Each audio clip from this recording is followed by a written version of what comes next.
Parole. Moi, je suis un chrétien avant d'être un serviteur de Dieu comme vous. Ce qu'on a besoin, c'est de la parole de Dieu, les frères. C'est elle qui nous conduit, c'est elle qui nous dirige depuis qu'on est des chrétiens. C'est à cause de la parole de Dieu qu'on est là. C'est grâce à la parole de Dieu qu'on est en but. Et chaque fois qu'on se réunit pour écouter sa parole, alors si on nous parlait différemment, on écoutait un frère prier tout à l'heure. Il a dit, je suis prêt à écouter ce que tu as à me dire, peut-être des réprimandes ou un bon conseil. Moi, je pense que c'est un bon conseil, comme Seigneur il nous parle. Moi, je ne sais pas ce que vous avez besoin, mes frères et sœurs. Voilà. Mais j'ai un mot qui est sur mon cœur depuis un certain temps déjà, qui travaille dans mon cœur, et je voulais vous le partager très simplement. Amen. Et je ne vais pas vous dire ce que je pense, je vais vous dire ce que la parole a dit, grand Seigneur. Alors, je voudrais que le frère David puisse prier pour nous, grand Seigneur. Amen. Merci de ta grâce, Seigneur, nous te remercions. Merci pour le programme de ce matin, Seigneur. Que nos cœurs soient disponibles, Seigneur Jésus. Seigneur Jésus, tu as mis un mot dans le cœur de ton serviteur. Seigneur Jésus, qui puisse être distribué, qu'on puisse accepter, qu'on puisse tendre la main, Seigneur, ce matin. J'ai besoin de me nourrir ce matin, Seigneur Jésus. Alors, Seigneur, bénis ton auditoire, bénis ton serviteur, dans le nom précieux de Christ Père. Amen. Voilà, gloire au Seigneur. On est ensemble devant la parole de Dieu. Vous savez, dans la parole de Dieu, dans la Bible, à l'époque du Temple, les Juifs avaient l'habitude de monter à Jérusalem 3 fois par an, quelle que soit leur tribu, quel que soit l'endroit où vous habitez, même s'ils étaient très loin, même s'ils n'avaient pas d'argent, qu'ils étaient instruits ou pas, même si c'était des gens qui étaient malades, si c'était des gens qui avaient des relations, des contacts à Jérusalem, peu importe qui c'était, les gens ils mettaient tout ce qu'ils avaient avec leurs enfants, avec leurs troupeaux parfois. Ils se rendaient à Jérusalem 3 fois par an. Ça s'appelait monter à Jérusalem. En monter parce que déjà c'est une ville haute, Jérusalem, et c'est surtout c'était une montée spirituelle. Ils allaient se réunir tous ensemble des divers endroits où ils étaient. C'était un peu un point de rendez-vous, comme nos conventions sont. Hein. Alors, on a 2 conventions, peut-être qu'il faudra en faire une 3e, je ne sais pas si on pourrait le faire. Mais ils avaient l'habitude de se réunir et de monter à Jérusalem. Et dans cette élévation spirituelle-là, c'était physique et spirituel l'élévation. Quand ils arrivaient à Jérusalem, ils arrivaient au temple, il fallait encore monter. Et quand ils ouvraient les portes du temple, alors il y avait un spectacle magnifique. Il y avait tous les Lévites, l'orchestre du Seigneur, qui étaient sur les marches, les degrés, il y avait 15 marches, 15 degrés. Et là, ils chantaient des psaumes des degrés. Hein. Ça s'appelle les cantiques des degrés qu'on trouve dans le livre des psaumes.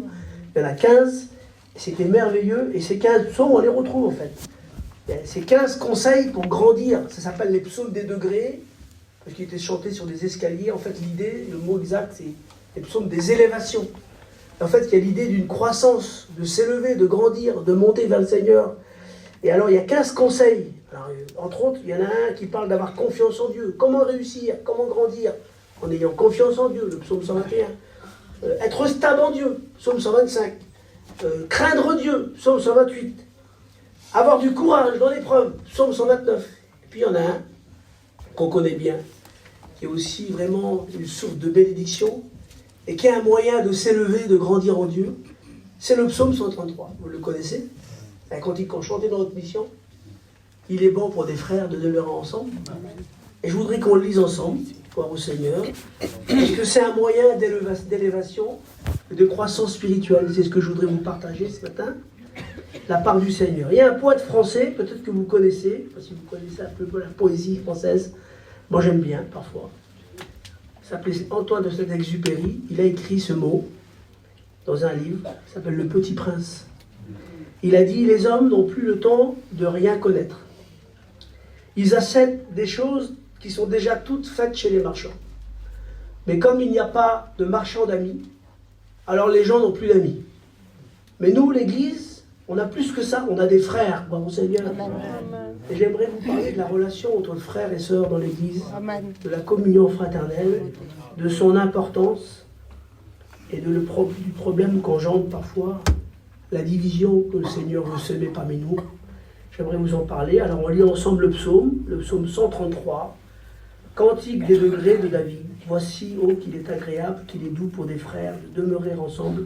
C'est comme l'huile précieuse qui, répandue sur la tête, descend sur la barbe d'Aaron, qui descend sur le bord de ses vêtements. C'est comme la rosée de l'Hermon qui descend sur les montagnes de Sion, car c'est là que l'Éternel envoie la bénédiction, la vie pour l'éternité. Amen.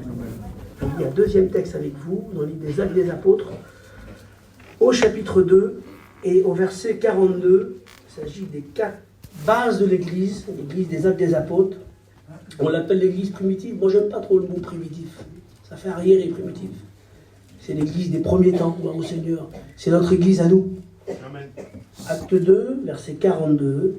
Ils persévéraient dans l'enseignement des apôtres. On a écouté parler hier de l'enseignement, de la communion fraternelle, dans la fraction du pain et dans les prières. Amen. Donc j'aimerais vous parler, d'entretien ce matin, de la communion fraternelle, gloire au Seigneur. La première chose que je voudrais vous dire, c'est que Dieu aime la diversité. On a un monde autour de nous, on a la preuve dans ce qu'on regarde autour de nous, que Dieu aime bien que les choses ne soient pas toujours pareilles. On a des fleurs qui sont toutes les couleurs, on a des oiseaux qui chantent d'une façon ou d'une autre, il y en a même qui ne chantent pas, il y a même des oiseaux qui ne volent pas. Il y a des poissons différents, il y a des pommes rouges, des pommes vertes, il y a des gens qui aiment bien les pâtes rouges, les autres qui aiment bien les pâtes au veau, blanc, jaune, peu importe. Il y a des gens qui ont des caractères différents. Il y a 7 milliards d'êtres humains sur la Terre, et chacun de nous, on est différent. Peut-être on se ressemble physiquement, même des jumeaux, si on regarde dans la génétique, ils se ressemblent parfaitement, et pourtant, les médecins sont capables de les différencier, parce qu'il y a une différence. Il y a des différentes textures, différentes couleurs, différents goûts, des fruits, différentes choses. Pourquoi il y a des pommes rouges, des pommes vertes? Je ne sais pas, bon, je sais que c'est une manipulation génétique, mais ce que je sais, c'est que voilà, Dieu, ça ne lui dérange pas que les choses soient différentes. C'est normal qu'il y ait de la diversité. Et dans l'Église, c'est pareil. C'est la première chose que je veux dire.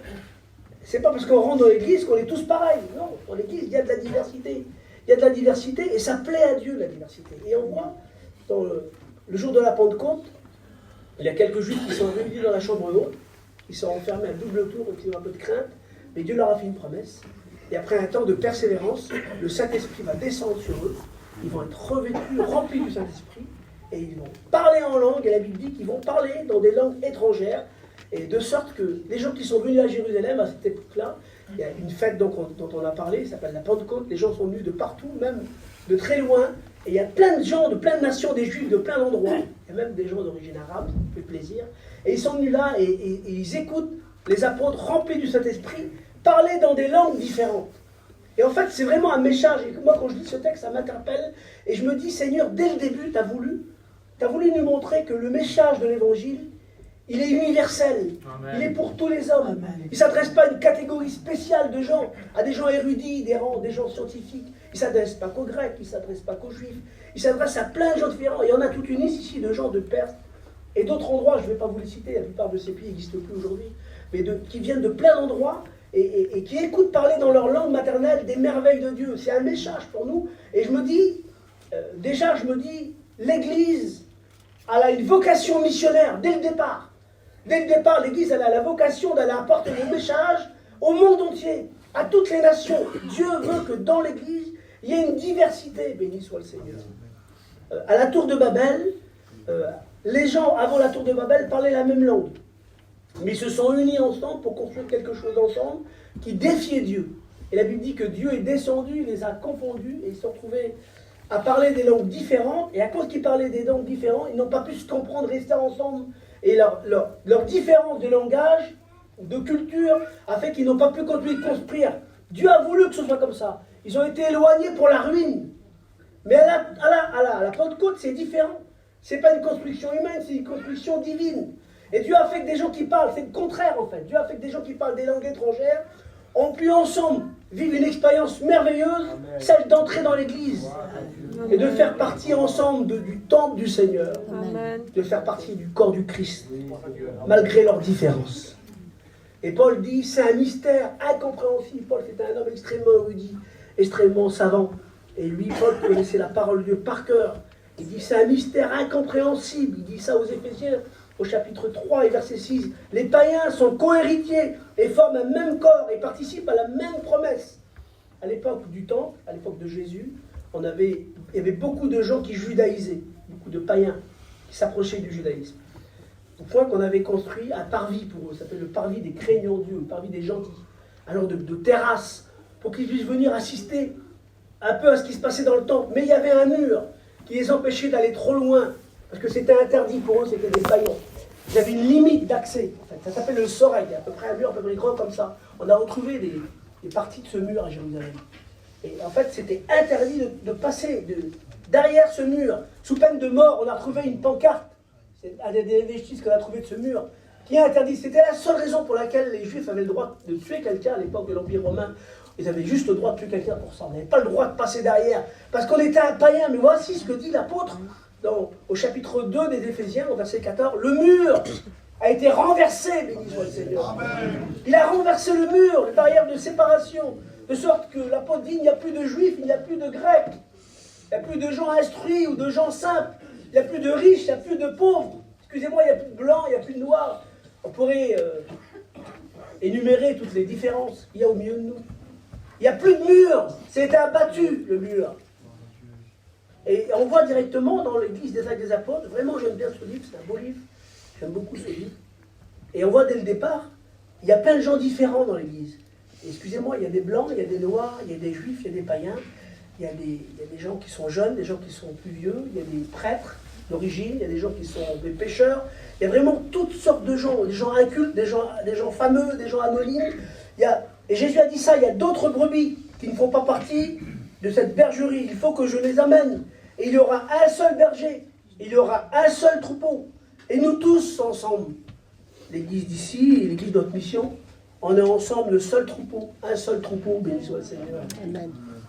Il est dit dans le Proverbe 31, il est parlé de la femme vertueuse. Il dit qu'elle a bien plus de valeur que les perles. C'est Jésus dans une parabole, dans l'évangile de Matthieu, au chapitre 13, c'est tous les paraboles sur l'église. Et il dit, le royaume des cieux est semblable à une perle de grand prix. Et un marchand, lui, il va vendre tout ce qu'il a pour l'acquérir. Ben voilà, l'église, c'est une perle de grand prix. Et le Christ, il s'est donné lui-même. Éphésiens chapitre 5. Il s'est livré lui-même pour l'acquérir, pour la purifier, cette église. Et une perle, on connaît tous son origine. Mais on sait aujourd'hui comment s'est fait une perle. Pendant des siècles, les scientifiques on se penchés sur les questions. Mais comment ça fait que c'est si beau, une perle? Aujourd'hui, on sait comment c'est fait une perle. En fait, c'est une petite pierre qui rentre dans un coquillage. Et le coquillage, lui, il pleure une larme, en fait, pour se protéger. Et cette larme a durci, ça vient de la nacre. Et il pleure une larme, et ensuite il en pleure une deuxième, ensuite il en pleure une troisième, il en pleure une quantité, je ne pourrais pas vous dire, mais il en pleure plein.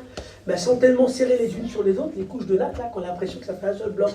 Et ce qui est beau, c'est qu'en fait, les reflets qu'il y a dans la perle, en fait, ce qui fait qu'elle est unique et qu'elle est particulière, c'est que chaque couche de nacre, elle apporte une couleur, une nuance différente.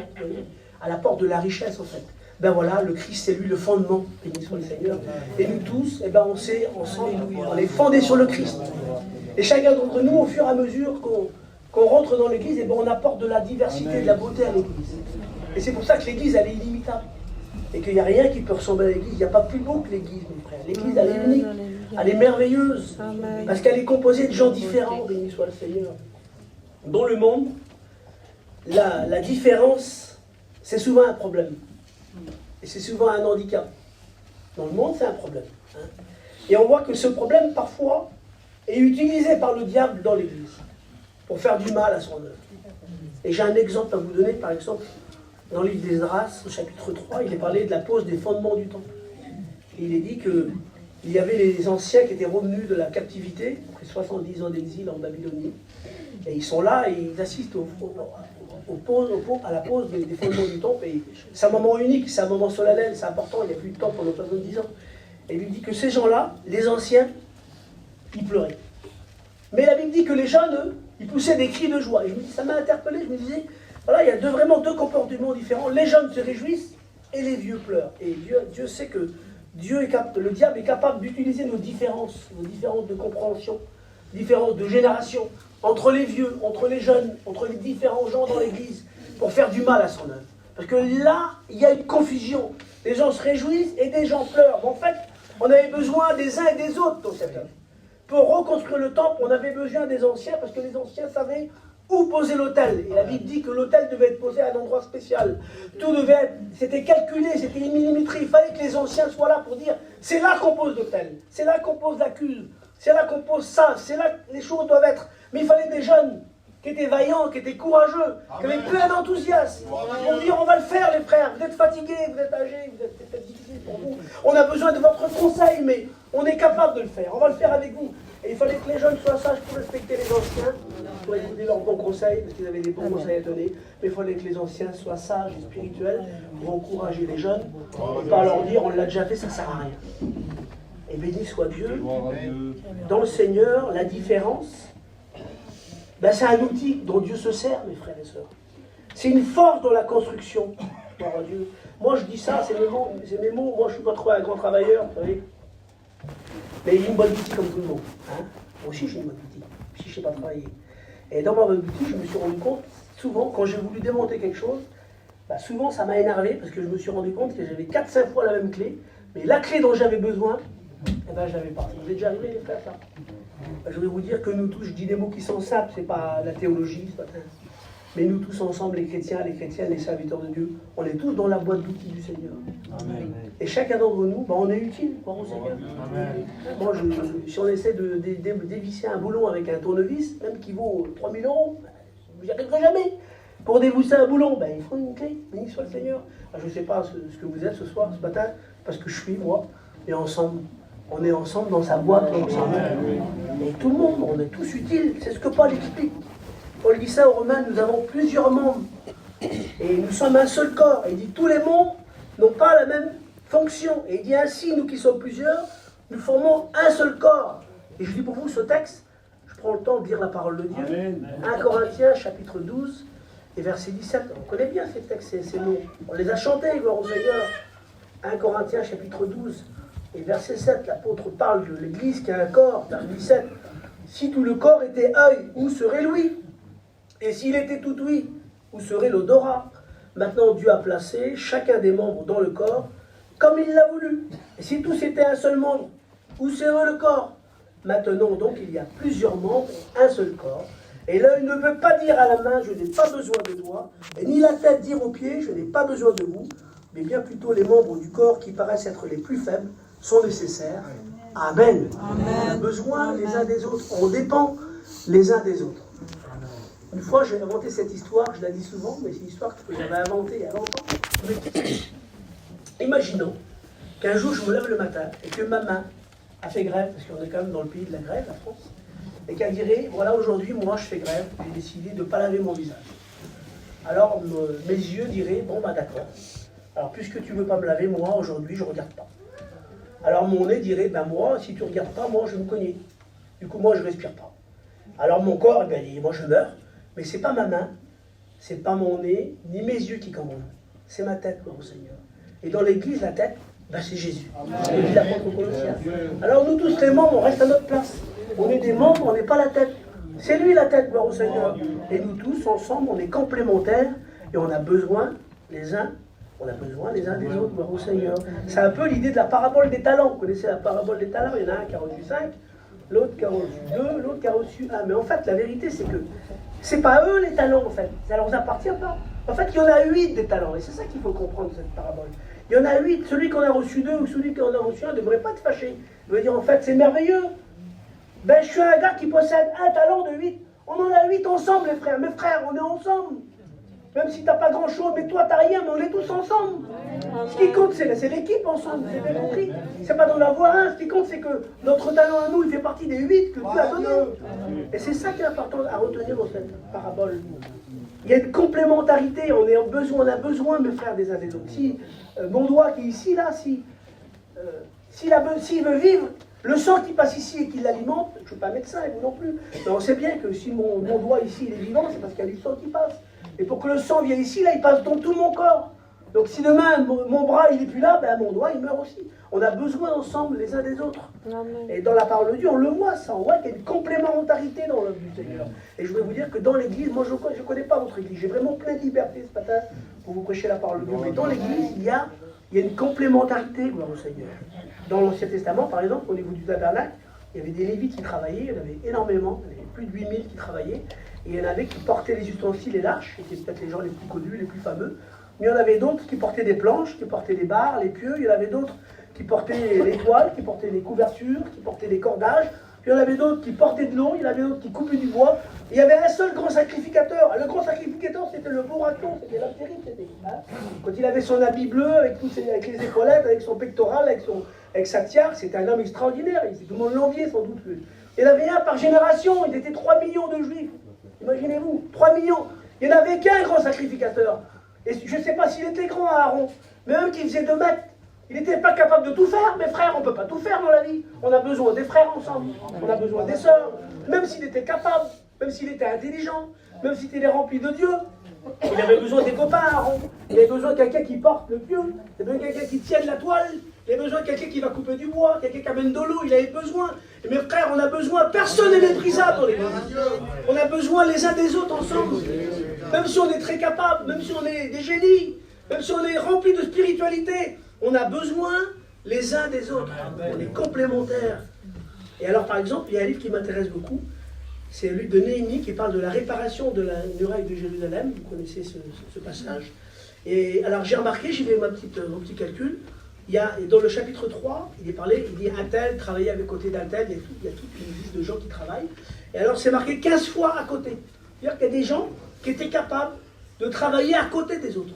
Et puis à un moment donné, c'est marqué 14 fois après.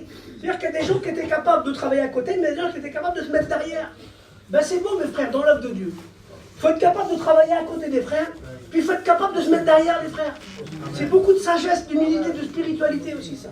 Capable de dire, mon frère, vas-y, passe devant un petit peu. Moi, je vais mettre un petit peu derrière. Et ça, vraiment, ça nous enseigne, ce passage-là m'enseigne cela. Des fois, on est à côté, gloire à Dieu. Des fois, on est derrière. Des fois, on est devant. C'est le temps de Dieu. Dieu décide, c'est lui qui décide. Mais ce qui est important, c'est de faire le travail du Seigneur. Tous ensemble. Paul dit ça. C'est un mot qui m'interpelle. Il dit, les dominations et les autorités dans les lieux célestes connaissent à cause de l'Église la sagesse infiniment variée de Dieu. Ça veut dire à cause de nous, à cause qu'on est différents et qu'on est capable d'être ensemble. Alors les dominations autour, il dit, c'est pas possible que Dieu fasse comme ça. C'est ça que ça veut dire ce texte. Et cette diversité, c'est une puissance de Dieu. Il est dans le livre d'Ésaïe, au chapitre 11, il est parlé du temps du millénium, du royaume messianique. Il est dit ceci, le loup habitera avec l'agneau, la panthère se couchera avec le chevreau, et le veau, le lionceau seront ensemble. C'est des animaux qui ont vraiment des vies différentes, vous êtes d'accord? Il y en a un qui est le prédateur de l'autre. Un lionceau, un agneau, c'est jamais ensemble. Ça veut dire que des personnes qui ont des objectifs de vie différents, que jamais ils devraient être ensemble, ben dans le temps messianique, ils seront ensemble. Et en fait, l'Église, c'est le royaume de Jésus, mes frères. Et dans l'Église, je ne dis pas qu'il y a des loups ou qu'il y a des agneaux, c'est pas ça que je veux dire. Ce que je veux dire, c'est qu'il y a des gens qui sont différents, ils ont des objectifs de vie différents, qu'ils ont des cultures différentes, que tout oppose dans le monde, mais qui sont ensemble dans l'Église. Et ça, c'est la gloire de Dieu, c'est la capacité de Dieu à unir et à faire grandir ensemble des gens différents, qui ont des intérêts peut-être opposés, mais qui sont ensemble et qui forment le corps du Christ. Et moi, je voudrais vous dire qu'il ne faut pas douter de la capacité de Dieu à unir des gens différents. Non, au contraire, c'est une manifestation de sa sagesse. Alors j'ai marqué ça sur ma prédication. C'est un mot qui me gêne terrible de dire, mais c'est marqué dans la Bible. Exode, chapitre 23, verset 9. Tu n'opprimeras pas l'étranger, car vous avez été étrangers en Égypte, et vous savez ce qu'éprouve un étranger. Et moi j'ai marqué, on est toujours l'étranger de quelqu'un d'autre. Mais dans l'église, mes frères, on l'a dit, il n'y a pas de juif, il n'y a pas de grec. On est tous les mêmes. Et bon, je me suis dit, si Dieu a renversé le mur de séparation, on n'a pas le droit de reconstruire. On n'a pas le droit. Parce que nous sommes tous des frères. C'est ce que Jésus a dit en Matthieu chapitre 23, verset 8. Vous êtes tous frères. Et un seul est votre Père. C'est Dieu ou un Seigneur. Et selon Paul, aux Romains et aux Galates, il prend deux fois, pour deux épîtres différents, il prend les mêmes arguments. Il dit, nous sommes des enfants d'adoption. Ça veut dire qu'aucun de nous n'est plus légitime que l'autre. Même si peut-être ça fait très longtemps que tu as adopté mon frère, ça fait 50 ans que tu es chrétien, que Dieu bénisse, tu as beaucoup d'expérience. Mais tu ne mérites pas plus que moi d'être adopté. Tu as été aussi un étranger, c'est aussi une pièce rapportée, toi. Tu es comme moi, en fait. Et le petit nouveau chrétien, lui, mais il est pareil, en fait. Personne n'est plus légitime que l'autre. On est tous les mêmes, des enfants adoptés. On a le même Père. On participe à la même promesse. On a la même espérance. Et on a aussi le même ennemi qui se réjouit de nos divisions. Il dit que Jésus devait mourir afin de réunir en un seul corps les enfants de Dieu. Ensemble, on est les enfants de Dieu. Vous savez, il y a un poète, un philosophe allemand, qui s'appelle Nietzsche. Il a dit, cet homme-là, c'est célèbre comme phrase. Il a dit, Dieu est mort. Et il dit, nous l'avons tué. Il est tombé sous nos couteaux. Il parle une phrase célèbre. Et en fait, il compare le monde d'aujourd'hui à des enfants qui ont tué leur père et qui se disputent pour l'héritage. On le voit parfois. Je veux dire que Dieu n'est pas mort, Dieu est vivant, amen. Et comme tous les pères, ben Dieu aime bien que ses enfants soient autour de sa table. Et Dieu est triste parfois, comme tous les pères, lorsque ses enfants sont un petit peu en guerre, en dispute, et que quand il fait à manger, qu'il en manque un. Et souvent, on voit dans la parabole du fils prodigue. Hein, on voit que le père, ça me touche terrible. J'aime bien l'attitude du père. Il sort dehors pour faire rentrer le frère aîné. Le frère aîné, il est fâché parce que le frère est parti gaspiller l'argent du père, là, il a fait une vilaine vie, et puis il revient, puis son père le pardonne, parce que Dieu est plein d'amour, qu'il soit Dieu. C'est pas un peu de rétrograde. Dieu le fait rentrer, il fait une fête, le père, il est content, mais le frère aîné, lui, il revient des champs, puis il est un peu fâché, il est jaloux, il est en colère. Et son père, il sort, il veut le faire rentrer. Il dit, mon frère, viens te réjouir que ton frère, on devrait pouvoir se réjouir, mes frères. Il dit, viens, rentre avec moi. Viens, rentre avec moi pour participer à la fête. Ton frère qui était mort, il est vivant, grand Seigneur. Alors Dieu n'est pas mort, Dieu est vivant. Et il se réjouit comme un père, comme ses enfants sont ensemble et qui sont unis. Parfois, il est triste lorsque ses enfants essaient de se battre pour un héritage qui revendique. Mais on ne se bat pas pour un héritage comme le père n'est pas mort, excusez-moi.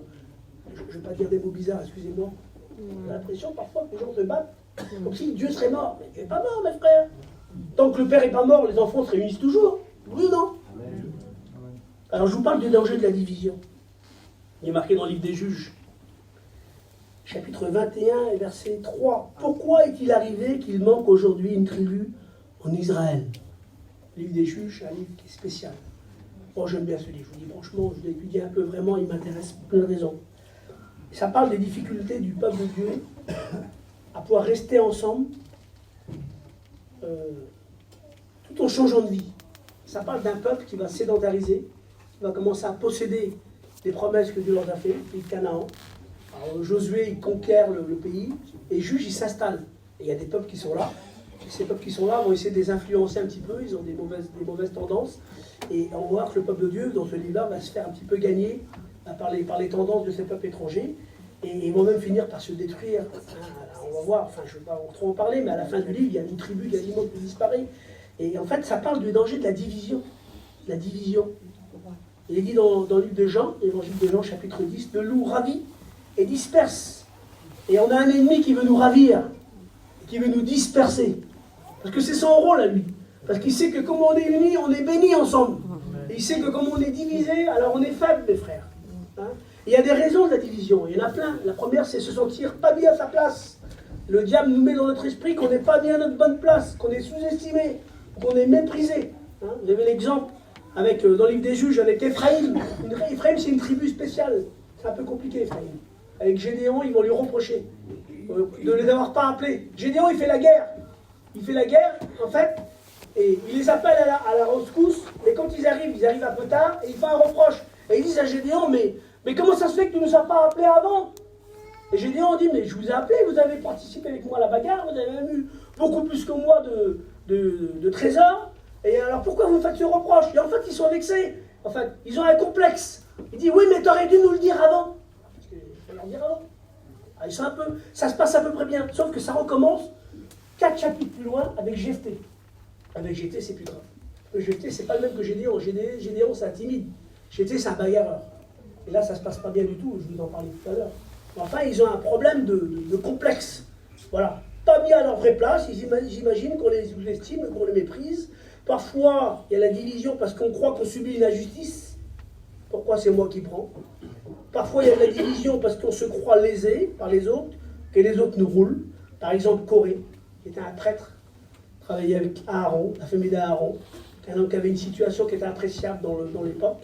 Mais cet homme-là, il voulait être mieux. Voilà. Il disait, mais moi, je mérite mieux. Moi aussi, je devrais être sacrificateur. Moi aussi, pourquoi que je serais juste prêtre? Moi aussi, je pourrais être le grand sacrificateur. Ben oui, pour être tous le président, c'est sûr, c'est vrai. L'orgueil, le moi, c'est pas rien le moi, là. Pas de moi, là. Alors, la Bible, elle parle de ça. Hein. La Bible a dit que le pays de Dieu, le peuple de Dieu, s'est séparé. Hein, le fils de Salomon, Roboam, et son copain Jéroboam, ils ont fait la guerre ensemble, divisés. Il y a eu une rébellion, une guerre civile. Et le peuple d'Israël s'est divisé en 2 royaumes. Mais qu'est-ce qui s'est passé après? Ben, le royaume du nord d'Israël a été détruit par l'ennemi, parce que quand on est séparés, on est faible, mes frères. On est en proie à l'ennemi. Et plus tard, dans l'histoire d'Israël, il y a deux frères. Il y a des gens qui s'appellent les Maccabées. Ils ont résisté contre les Grecs au 3e siècle avant Jésus. Et ces hommes-là, c'est pas marqué dans la Bible, c'est de l'histoire juive. Ils sont combattus, ils ont chassé les Grecs, ils ont rétabli le royaume, un royaume. Puis à un moment donné, c'était des familles de prêtres, ça. Il y en a un qui était roi, il y en a un qui était prêtre. Puis à un moment donné, il y en a un qui a dit, il s'appelait Hyrcan, il a dit, moi, je voudrais être le roi et le prêtre. Ah, mais tu ne peux pas faire les deux. Ah si, moi je veux les deux. Ah, il s'est battu avec son frère, ils sont tellement battus, que ça, ils ont fait venir les Romains en moins 67 avant Jésus. Les Romains sont arrivés, et à cause de ça, ça finit par détruire le temple. Et enfin, tout ça, ça s'enchaîne des conséquences de quoi? À cause de quoi? À cause du moi. À cause de dire, j'en ai pas assez. Mais on a déjà pas mal. T'es le prêtre. Ah non, je veux plus, je vais être le roi. Quand on va être tout, quand on va être le roi, le prêtre, et puis tout ce que vous voulez, bah, ça se passe pas bien, bien sûr. Les tensions internes, la destruction. Il est dit ça dans le livre des Proverbes. Les querelles des frères sont comme le verrou d'un palais. Moi, je ne comprenais pas ce mot-là. J'avais du mal à comprendre, mais qu'est-ce que ça veut dire? Les querelles des frères sont comme les verrous d'un palais. Un jour, je me suis dit, en fin de compte, les palais, ça a des grandes portes immenses, avec des gros verrous, et quand le verrou d'une porte comme ça est fermé, personne ne peut l'ouvrir. Hein. Un petit verrou, on met un coup de pied dedans, on le casse. Hein. Mais un grand verrou d'une grande porte, ça ne se casse pas. Ça veut dire quoi? Les querelles des frères, c'est des gros verrous, et ça ferme tout. Et mes frères, on n'est pas bénis quand on est en querelle. C'est ça que ça veut dire. Le ciel ne se rouvre pas sur nous comme on est en querelle avec ses frères. Jamais on est béni. Dieu n'approuve pas les hommes qui sont en querelle. Il y a un homme qui a dit ça. C'était un pasteur. Vous le connaissez, il s'appelait Martin Luther King.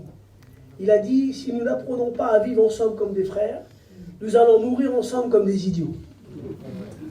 Et on a besoin, mes frères, plus que jamais, d'apprendre à vivre ensemble. Amen. Je m'excuse, on dit que le Seigneur va venir nous chercher, qu'on va être tous ensemble dans le ciel pour l'éternité. Si on n'arrive pas à s'entendre ici quelque temps, ça va être compliqué de vivre ensemble pendant l'éternité. Il faut vraiment qu'on apprenne à vivre ensemble, à être bénis ensemble. Vous savez, il y a un exemple qui me touche, je vous en ai parlé, avec Jephthé. Ça m'impressionne terrible ce mot-là, il ne me lâche pas, ça fait des années qu'il est en moi. Ça me touche beaucoup. À l'époque de Jephthé, chapitre 12 du livre des Juges, Jephthé va faire la guerre contre les gens d'Amon. Et puis évidemment, Ephraïm, toujours Ephraïm, c'est un peu orgueilleux quand même, Ephraïm. Ils ne trouvent pas leur compte, ils vont trouver Jephthé, ils vont dire, il ne nous a pas appelés, enfin, ça ne se passe pas bien, il y a une dispute, sauf que Jephthé, je vous l'ai dit, c'est pas Gédéon. Gédéon, c'est un garçon qui est un peu timide et réservé, il est assez adroit, il arrive à sortir de la situation. Jephthé, c'est un bagarreur, il a fait ça toute sa vie. Et quand il lui cherche chicane, il dit, allons-y. Et il se bat avec eux. Sauf que Jephthé, il est de Galaad, ça veut dire qu'il est de la tribu de Manassé, d'accord?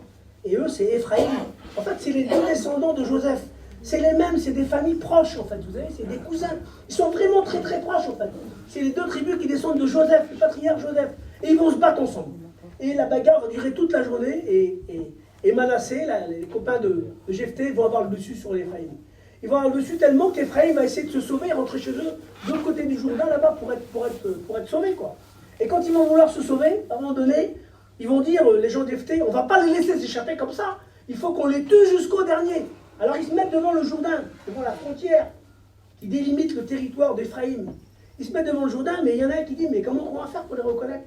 Ben, c'est notre famille, c'est les mêmes que nous. Hein? Eux, c'est Ephraïm, nous, c'est Manassé. On est des cousins germains.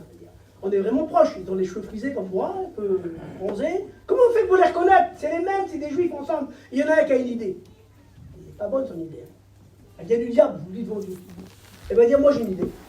Il y a un mot qu'ils ne savent pas dire. Ils n'ont pas le même accent que nous. Comment? Ah oui, ils n'ont pas le même accent que nous. Oui, il y a un mot qu'ils ne disent pas comme nous. Je ne vous dis pas le mot, c'est pas intéressant. Mais ce mot-là, ils ne disent pas comme nous. Ils ont un accent qui est différent de nous. Et vous savez quoi? C'est même pas un accent. En fait, c'est un point. Parce qu'en fait, ce mot-là, il se dit avec une lettre hébreu. Si on met un point ici, ça fait un son. Si on met un point de l'autre côté, ça fait un autre son. L'accent, il change pour un point. Et ils ont tué, écoutez bien, 42 000 hommes pour ça. 42 000 hommes. Ils ont tué 42 000 frères. Je lui dis, c'est pas possible. Et ça me touche terrible. Je lui dis, mon Dieu, j'en pleurerai. C'est pas vrai qu'on peut tuer son frère pour un détail. On peut tuer son frère pour un accent. On peut tuer son frère pour un point, pour rien du tout. Ben oui, ils ont tué leur frère pour rien du tout. Le livre des Juges. J'ai pris ma calculatrice. Et justement, je lis la Bible avec mon petit dictionnaire, mais des fois aussi avec ma calculatrice. Et j'ai fait un calcul. Dans le livre des Juges, ils ont tué 103 000 juifs, qui ont été tués par des juifs. Ils ont été tués ensemble, plus de gens, ils ont tué plus de frères que d'étrangers dans le livre des Juges. Et voilà ce qui nous menace à nous. Et voilà ce que le diable voudrait faire au milieu de nous. C'est qu'on se détruise les uns les autres. Pour rien du tout, pour un détail. Alors qu'en fait, On est ensemble, dépendants les uns des autres. Et on a besoin les uns des autres. Amen. La séparation, c'est la mort. On est inséparables. C'est la prière de Jésus, chapitre 17, la prière sacerdotale. Et Jésus dit 3 fois la même chose. Il dit, je te prie, mon Père, qu'il soit un comme nous sommes un. Et Jésus, là, c'est un mystère. Il fait référence. On ne comprend pas pourquoi. Qu'est-ce que Jésus dit? En fait, Jésus fait référence à la prière de Deutéronome, chapitre 6. C'est une prière juive, c'est la plus importante prière juive. Ça s'appelle le schéma Israël. Écoute, Israël, l'Éternel, notre Dieu, est un. En fait, Jésus dit, comme Dieu est un, il est une unicité, Dieu. Il y a le Père, le Fils et le Saint-Esprit. Ils sont ensemble, ils travaillent ensemble, ils sont unis ensemble. Ben, comment ils sont ensemble? Je veux que l'Église soit ensemble aussi. Comme on est ensemble, on est comme Dieu, mes frères. C'est pour ça que le diable, il ne veut pas qu'on soit ensemble. Il veut nous diviser. Mais nous, on ne divise pas, gloire au Seigneur.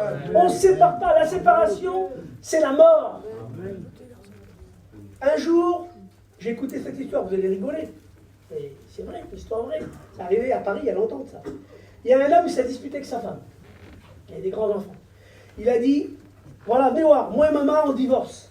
Alors vous allez choisir avec qui vous allez. Avec qui vous allez. Et elle a dit, toi tu vas avec qui? Le garçon a dit, ben moi je vais avec maman. Et le deuxième, et toi tu vas avec qui? Ben moi je vais avec maman. Après la fille, et toi tu vas avec qui? Ben dit, moi je vais avec maman. La quatrième, moi je vais avec maman. La cinquième, moi je vais avec maman. Et lui, vous savez ce qu'il a dit? Ben dit, moi aussi je vais avec maman. Les frères et sœurs, on reste avec maman. On reste tous ensemble. Vous savez, Jésus avait promis qu'ils allaient recevoir la promesse, le baptême du Saint-Esprit. Il fallait qu'ils soient ensemble pour le recevoir. S'ils seraient séparés, ben, ça ne serait pas plus heureux la promesse. Dieu nous a promis des choses dans l'église. Moi, je ne sais pas, je ne vous connais pas. Excusez-moi, je ne suis pas prophète, pas du tout alors. Mais Dieu a promis des choses. Amen. Et si on veut les recevoir, il faut qu'on reste ensemble. Il ne faut pas qu'on se sépare. On reste ensemble, gloire au Seigneur. Alors je termine. Je ne peux pas être trop long ce matin. On revient sur mon psaume. Le psaume 133. Il parle de communion fraternelle. Et ça commence par une exclamation. Ça dit, oh, voici qu'il est doux. Littéralement, c'est, oh, comme c'est tellement bon, comme c'est tellement beau que des frères habitent ensemble, ou vivent ensemble, soient ensemble, restent ensemble, soient unis comme un. C'est littéralement, c'est ça. Voici comme il est doux et agréable pour des frères d'être comme un. C'est ça la traduction littérale. D'être comme un. On est un ensemble. On est une unité, on a un corps ensemble. Et ça compare la communion à 2 images de bénédiction qui descendent. La première, c'est l'huile précieuse. Il dit, elle est répandue sur la tête et sur la barbe d'Aaron, le symbole de l'onction de Dieu. L'onction de Dieu, mes frères et sœurs, c'est dans la communion qu'on la trouve. Excusez-moi, on a les plus beaux messages du monde, c'est vrai. On est capable de faire, c'est vrai, il y a des beaux messages, les frères ils sont vaillants. On étudie, on a beaucoup d'outils que nos anciens n'avaient pas. Et merci Seigneur, il y a des belles choses dans la parole de Dieu, c'est très bon. Mais c'est pas ça, mes frères, qui fera la bénédiction. L'onction de Dieu, ça vient dans la communion. Amen. Et le psaume le dit. L'huile d'onction, le grand sacrificateur, avait besoin de cette huile pour rentrer dans son service. C'était un homme qui avait une tâche extraordinaire. Un jour, il s'est placé entre les vivants et les morts. Il y a un homme qui a fait arrêter la plaie, comme là. À cause de lui qui s'est mis entre les vivants et les morts, il y a une plaie qui s'est arrêtée dans le camp d'Israël. C'est un homme vraiment extraordinaire. Il servait d'intercesseur. Ben, cet homme-là, avant d'entrer dans sa fonction, il avait besoin d'une onction. Mes frères, nous, l'Église, on a une mission importante. C'est d'aller sauver les perdus qui sont autour de nous. On a la même mission que cet homme, d'être intercesseur, d'être des intermédiaires, de transmettre le mot de Dieu. Mais pour ça, pour entrer en fonction, pour entrer dans un ministère de service, vous savez ce qu'on a besoin? C'est de l'onction de Dieu. Mes frères, moi je fais l'école publique. L'école publique, c'est pas une université. Il y a des choses intéressantes. Mais c'est plus que ça. À l'école publique, on apprend plus que de la doctrine. Merci Seigneur qu'on apprend la doctrine, c'est vraiment important. C'est des bases, c'est des rails sur lesquels on va avancer dans le ministère. On est important de ne pas sortir des rails, c'est important. Mais on apprend plus que la Bible à l'école publique. On apprend la communion des frères. On apprend la mission, la communion des frères. Si on le perd ça demain, mes frères, on est un musée, on est une organisation, on a tout perdu. On n'aura plus rien, on ne servira plus à rien. Ce qu'on a besoin, c'est de rester ensemble, mes frères, pour servir le Seigneur, avoir cette onction de Dieu qui vient de la communion, gloire au Seigneur. Nous avons reçu, dit Pierre, un sacerdoce royal. On a reçu le ministère de la réconciliation. Et on a besoin d'être loin de cette onction-là. Et vous savez, l'onction, l'huile d'onction, je ne suis pas un expert, mais bon, vous connaissez sûrement mieux que moi comment c'est fait l'huile d'olive. Vous savez, comme on a un pays merveilleux, un très beau pays. Au passage, je vous félicite, Dieu vous bénisse. Je pense que Dieu a des chouchous. Hein. Il a un endroit merveilleux. Alors, l'huile d'olive, comment c'est fabriqué? Moi, j'ai visité, comme mes frères, un pressoir à l'huile authentique, un vieux d'avant. Et il y a quelque chose qui m'a marqué, je dis ça aux frères. Vous savez ce qui m'a marqué? C'est le craquement des olives. Et je me suis dit, Seigneur, dans nos églises, ça manque de craquement. Mes frères, on manque de craquement. Il n'y a plus de craquement. Il n'y a plus beaucoup de gens brisés. Et comme l'église, comme l'olive, elle est brisée là, elle est broyée. Vous avez vu dans un arbre d'olive, il y a des olives qui sont tout en haut. Il y a des olives qui sont plus bas, un peu cachées. Il y a des olives qui sont des grands olives qui se cravent un peu. Alors, ils sont en plein soleil, tout le monde les voit. Puis il y en a d'autres qui sont un peu cachées, toutes petites. Mais le cultivateur, il prend tous les olives, lui. Il les met tous dans le pressoir, et quand il les broie ensemble, on ne reconnaît plus la grande, la petite. Et ils sont brisés ensemble. Eh bien, que Dieu fasse qu'on soit brisé le noir, là, le caractère, la pulpe, là, tout ce qui est de nous, là, tout ça, cette chair de lui, là, tout ça, il faut que ça disparaisse. Et il faut que tout y passe, excusez-moi, même le noyau, ça craque. Et on manque de craquement, je le dis pour moi, mes frères. J'ai tellement besoin d'être brisé par Dieu, comment on est brisé, que le moi, ça s'enlève, là. Vous savez ce qu'il m'a dit un frère un jour? Il y a des années en arrière, on parlait ensemble. Il a dit, mon David, si tu veux être utilisé vraiment par Dieu, il ne faut pas que tu sois un bon frère. Il dit, parce que je te connais, je sais que tu as un caractère pacifique. Et tu as amené avec toi, de ta vie d'avant, des caractères, ton caractère. Voilà. Mais il y a des choses que tu as amenées, et peut-être que Dieu voudra t'utiliser dans des domaines où il faudra que ça là, tu fasses mourir aussi. Même le David gentil, là, il faut que ça meure. Seigneur, c'est pas vrai. Oui, oui, oui. Même ça, là, le David mignon, là, il faut que ça arrête aussi. Il faut que tout ça soit brisé. On a besoin que tout soit brisé, nos frères. On a besoin ensemble d'entrer dans le pressoir pour que l'huile d'onction puisse descendre sur nous. Pour une vision, je ne vais pas entrer dans le détail, une vision, hein, à descendre sur la barbe, la bouche, pour parler bien, avoir un bon langage spirituel, puis le reste du corps, hein, le bord du vêtement, c'est symbole du témoignage, plus que des paroles. Un témoignage d'une vie d'onction, vous avez vu, je vais vous dire des choses que vous savez bien. De l'huile, quand on en met quelque part, ben, ça fait plein de traces de l'huile. Ça s'immisce partout, dans tous les recoins de l'huile, quand on en verse un peu. Il y en a partout. On a besoin vraiment de cette huile de l'onction, béni soit le Seigneur. Et puis ça compare aussi, je vais terminer, avec la rosée de l'Armand. Alors la rosée, on sait tous ce que c'est. En fait, la rosée, c'est des petites gouttes d'eau, hein, toutes petites gouttes. Elle a une petite goutte, ça ne fait rien du tout. Hein. Oui, mais la rosée, attention, c'est des milliers de gouttes. Une seule, tout seul, elle ne va pas désaltérer, rien du tout. Mais tous ensemble, les petites gouttes, quand ils sont ensemble, qui sont unis ensemble, et qu'il y a un vent qui passe, on va dire que c'est le vent du Saint-Esprit, et quand il déplace ces petites gouttes d'eau-là, et qu'il les emmène dans les monts de Judée, où c'est des monts arides, la Judée c'est très aride, c'est pas comme le mont Hermon. Hein. Le mont Hermon c'est très, il y a de la neige au mont Hermon. Et quand ça prend la rosée de là-bas, et que le vent les transporte dans les monts de Judée qui sont arides, alors une seule, elle ne va rien faire, mais toutes les gouttes d'eau ensemble, ils vont désaltérer les endroits arides. Le monde autour de nous, il est aride, mes frères. Il y a des gens qui meurent de soif. Des gens qui ont besoin d'être désaltérés. Et moi tout seul, et vous tout seul, vous ne pourrez jamais le faire. Et comme on est unis ensemble, alors on peut servir le Seigneur et aller désaltérer, les rafraîchir. Ésaïe parle de la rosée comme étant de la résurrection de notre Seigneur. Je termine.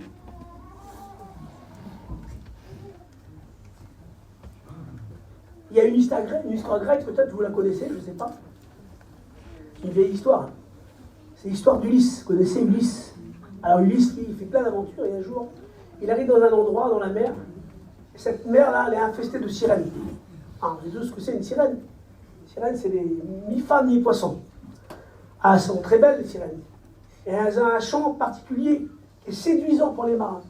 Alors on l'avertit, heureusement, à Ulysse. On dit surtout, les marins qui passent ici, quand ils écoutent les sirènes chanter, ils sont subjugués par leur chant. Et alors ils ont une seule chose envie de faire, c'est de sauter du navire. Évidemment, quand ils sautent du navire, en fait, c'est des monstres, les sirènes. Quand ils sautent du navire, ben, ils sont morts, en fait, ils sont perdus. Et alors il faut vraiment faire attention de ne pas être séduit par le chant des sirènes. Elle dit, mais qu'est-ce qu'il faut faire? Ben, il faut se boucher les oreilles. Mais frère, je ne vous connais pas, et je ne sais pas quelles sont vos influences extérieures, mais je sais quelque chose, c'est qu'autour de nous, il y a plein de sirènes qui chantent. Il faut qu'on soit prudent et qu'on bouche nos oreilles. Pour ne pas nous laisser séduire et pour pas qu'on quitte le bateau. J'ai écouté cette histoire, je l'ai dit l'autre jour. Moi, j'aime bien cette histoire-là. Alors, il dit qu'un jour, on a fait un concours, un rallye concours de grenouilles. On les a mis tous sur le point de départ, ils ont mis des petits numéros, des petits brassards sur leur dos, et on a fait des paris. On a fait un parcours, on a inventé avec des obstacles, il fallait traverser un cours d'eau, enfin plein de choses. Et puis alors les gens, ils ont dit allez, ça y est, top départ. Et les grenouilles sont partis. Et alors on faisait des paris. Ah là, va y arriver, vas-y, avance, comme on voit des fois dans les combats d'animaux, vas-y, avance. C'est ça là qui va gagner, il y avait des paris. Puis il y en a un qui a dit mais ils n'y arriveront pas. Puis d'autres ont dit c'est vrai. Ils n'arriveront pas, mais qui c'est qui a eu l'idée de faire ce parcours-là? Il est beaucoup trop grand, il est beaucoup trop l'obstacle là. Puis le cours d'eau est beaucoup trop profond, il y a beaucoup trop de courant, et puis c'est trop compliqué, puis ils n'arriveront pas, puis il est trop long, puis c'est trop long, puis c'est fatigant. Puis ils ont fait que dire, ils n'y arriveront pas, ils n'y arriveront pas, ils n'y arriveront pas, et à la fin du compte, vous voulez savoir à la fin? À la fin du compte, il y a une seule grenouille qui a passé la ligne d'arrivée. Alors ils ont dit, maman, quelle grenouille, elle n'est pas forte la grenouille, qu'est-ce qu'elle a fait? Alors ils l'ont regardé, alors après l'avoir félicité, ils ont dit, on va examiner pourquoi elle a gagné. D'ailleurs, pourquoi c'est la seule qui a passé la ligne d'arrivée. Alors ils ont vérifié, ils ont dit, est-ce qu'elle est plus musclée que les autres? Ils ont dit, non, elle a d'être pareille. Est-ce qu'elle a mangé quelque chose? Elle s'est dopée? Est-ce qu'elle a pris du Red Bull? Non, rien du tout, elle n'a rien de spécial. Mais qu'est-ce qu'elle a donc alors? Et alors on a fait des examens un peu plus profonds, on s'est rendu compte qu'elle était sourde. Elle n'a pas écouté tous les découragements. Ah oui, mais on a besoin d'être sourd, mes frères. Amen. Boucher nos oreilles comme lui. Il ne faut pas écouter toutes les sirènes. Il faudrait qu'on sorte du bateau. Il y avait une deuxième chose à faire pour ne pas être pris par les sirènes. Il fallait s'attacher au mât. Le mât, c'est la parole de Dieu. Alors on s'attache au mât et on reste dans le bateau.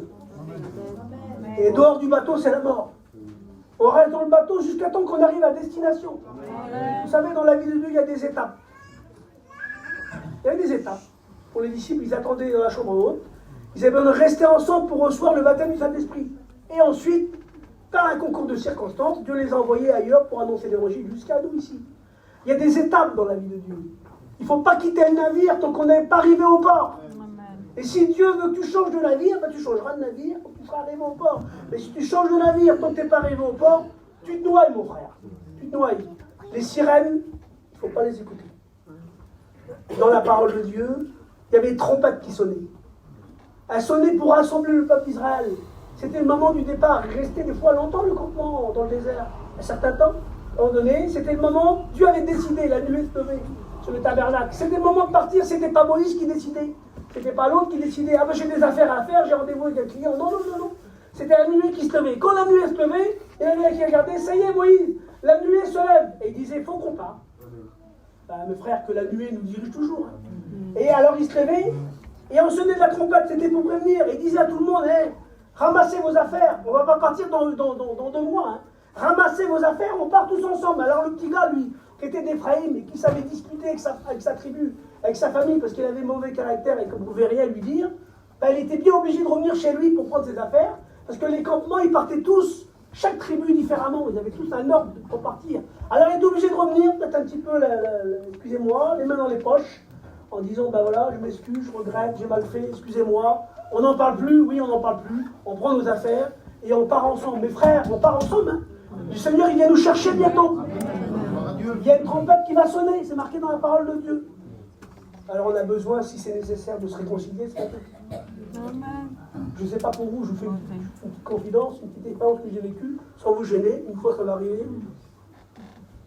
Sur une place, j'ai voulu régler un souci. En fait, j'ai évité à quelqu'un de se faire crier dessus, et c'est moi qui m'a fait crier dessus à la place. Et un frère a mal pris. J'ai fait une réflexion à un frère, j'aurais pas dû la faire. En fait, j'ai voulu que c'est pas l'autre qui la fasse. Je dis, il ne dira rien à moi, mais en fait, c'est le contraire. Il est encore plus fâché après moi. Et bon, j'ai rien dit, j'ai baissé la tête, je me suis fait engueuler pendant 20 minutes. Et puis je suis rentré chez moi, j'étais un peu embêté. Et puis le lendemain, c'était le culte. Alors, j'étais dans le culte, là, et je ne voyais pas qui venait. Je dis, Seigneur, c'est pas vrai, il va pas dire rien. Alors, je ne sais plus comment je me sentais responsable, mais Seigneur, j'ai rien fait. Seigneur, il sait que j'ai rien fait. Je me sentais responsable, ça me gênait. Alors j'ai été le voir sur le transport, je dis, mon frère. Oui, il dit, tu m'as pas été maladroit. Je dis, mon frère, je t'en supplie, à la réunion, là, je dis, excuse-moi, je te demande pardon, je ne savais plus comment faire. Je te demande pardon, j'ai mal fait, j'ai mal dit, je n'ai pas voulu. Oui, de toute façon, je le sais bien que tu as voulu protéger l'autre. Tu as pris tout pour lui. Ah oui, je le sais bien, mon frère, mais je dis, voilà, je ne sais plus comment te dire, aide-moi, je suis embêté, hier, tu n'es pas à la réunion. Non, mais je viens pas. Ah, j'étais malheureux. J'étais dans la réunion, je regardais de loin comme ça, je ne savais plus quoi faire, je ne savais plus comment faire, je ne savais plus quoi faire. Puis dans l'après-midi, j'étais chez moi. Il est venu sous mon store. Vous savez quoi? Il ne s'est pas mis à genoux, il m'a pas demandé pardon. Hein. On n'a pas besoin de tout ça, mes frères. On est des grands, mes frères, Seigneur. Tu sais ce qu'il a fait? Il a dit, t'as pas un peu de café là? Ben, ça voulait tout dire. Ça veut dire pardon. Ça veut dire c'est bon, on arrête là. Excusez-moi, mes frères, moi je suis très simple, mes frères. C'est bon, on arrête là. On va pas faire tout un plat. On va pas appeler les pistés, les journalistes. C'est bon. Pas besoin de redire pas. C'est bon, allez, on passe à autre chose. Comme il dit un homme du Nord, je les mets dans ma poche, des grandes poches. Et puis on passe à autre chose. Aujourd'hui c'est toi, et demain c'est moi, on n'est pas les plus adroits du monde. Mais on reste ensemble. Est-ce qu'on veut voir la gloire de Dieu? Ben, c'est marqué dans le livre des Chroniques. Ils étaient tous là dans le temple, et quand ils ont chanté d'un même accord, c'est marqué dans le texte, hein, quand ils ont chanté d'un même accord, alors la gloire de Dieu est descendue. Soyons ensemble d'accord. Et la gloire de Dieu va descendre. Il y a un homme qui a dit ça à son copain. Il a dit, ton cœur est-il sincère comme le mien? Est-ce que ton cœur est sincère? Il a dit, oui, mon cœur l'est. Alors, si ton cœur est sincère, donne-moi la main. Ah Seigneur, je voudrais vous prendre par la main, tout ça. On est ensemble, on monte dans le même char. Et on va combattre ensemble pour le Seigneur. Je prie, Seigneur, je fais quelque chose avec vous. Je l'ai fait l'autre jour. Je l'ai vu faire, ça m'a touché quelqu'un. Et je voudrais que vous m'aidiez, je voudrais qu'on le fasse ensemble. Montrez comment c'est beau la communion. Ah, vous faites avec moi? Et après, on fait le Seigneur. Alors, faites comme moi, faites pareil que moi. On fait pour Jésus, d'accord? On fait pas son doigt, on fait ça. Faites-le là. En fait, laissez-moi pas mettre dans l'estrade, s'il vous plaît. Hein? Je continue. Tant que c'est pas tout le monde qui fait, faites avec moi. Voilà. Et maintenant avec deux doigts. D'accord? On fait pour Jésus, quoi. Maintenant, on fait trois doigts. Et maintenant, on fait tout la main.